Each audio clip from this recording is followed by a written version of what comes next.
राधे राधे जी, आप सभी का स्वागत है मेरे चैनल के नए ब्लॉग में। आज के ब्लॉग में पुरुषोत्तम मास माहात्म्य का 7वां अध्याय कहने जा रही हूँ, तो इसे पूरा जरूर सुनना। सूत जी कहने लगे कि हे ऋषियों, जब विष्णु भगवान मलमास का अपार दुख कहकर चुपचाप आसन पर बैठ गए तो श्री कृष्ण ने विष्णु को जो गुप्त वचन कहे वह मैं तुमसे कहता हूँ। श्री पुरुषोत्तम बोले, हे विष्णु, आपने बहुत अच्छा किया जो मलमास का हाथ पकड़कर यहाँ ले आए। इससे लोक में महान कीर्ति पाओगे। जिसको तुमने स्वीकार किया है उसको मैंने भी स्वीकार कर लिया। इसको मैं अपने समान ही करूंगा। गुण, कीर्ति, ऐश्वर्य, पराक्रम, भक्तों को वरदान, मेरे समान सभी गुण इसमें होंगे। जैसे मैं लोक में प्रसिद्ध हूँ वैसे ही यह भी पुरुषोत्तम नाम से विख्यात होगा। जो गुण मुझ में है वह मैंने इसको दिए हैं। जनार्दन, तुम्हारी प्रसन्नता के लिए मैंने अपने सभी गुण इसको दे दिए हैं। यह पुरुषोत्तम के नाम से जगत में विख्यात होगा और मेरे समान होकर सब मासों का स्वामी होगा। अब यह जगत को पूज्य, जगत के नमस्कार करने योग्य होकर पूजनीय होगा और पूजने वालों का दुख दरिद्रता का नाश करेगा। गत्र नाश इच्छा वाले हैं, मैंने इसको इच्छा रहित किया है। मनुष्यों को मोक्ष देने वाला अपने बराबर मैंने इसको किया है। जो कोई इच्छा रहित या इच्छा वाला इसको पूजेगा या अपने किए कर्मों को भस्म करके निश्चय मुझको प्राप्त करेगा।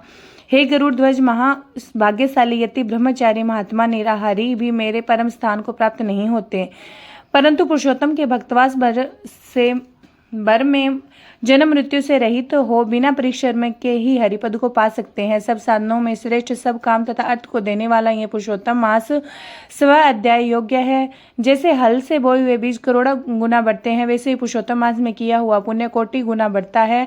कोई चातुर्मास के व्रत यज्ञों द्वारा स्वर्ग में जाकर वहां के भोगों को भोग कर फिर इस पृथ्वी में आते हैं, किंतु जो पुरुषोत्तम का आदर करते हैं, विधि पूर्वक सेवन करते हैं, वह अपने कुल का उद्धार करके मुझको प्राप्त होगा। जो महान अज्ञानी मनुष्य इस मास को जप दान आदि नहीं करते और अच्छे कर्म नहीं करते, देव तीर्थ या ब्राह्मणों से वेर करते हैं, वे दुष्ट भाग्य वाले, दूसरे के भाग्य में जीने वाले हैं। उनको खरगोश के सिंह के समान स्वप्न में सुख नहीं होगा।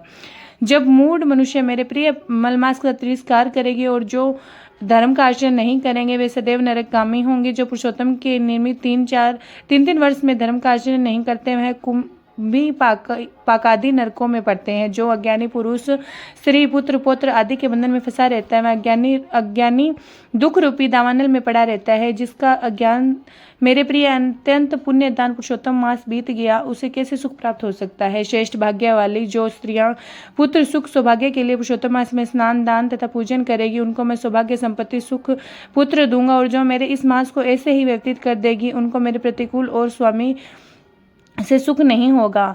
भाई, पुत्र तथा धन का सुख उनको स्वप्न में भी प्राप्त नहीं होगा। अतः इस मनुष्यों को मेरे इस मास में स्नान, पूजा, जाप आदि विशेष कर अपनी शक्ति के अनुसार दान करना चाहिए। जिसने भक्ति और श्रद्धा से पुरुषोत्तम मास में मेरी पूजा की वह धन तथा पुत्र का सुख भोगकर अंत में मेरे गोलोक को वास करेगा।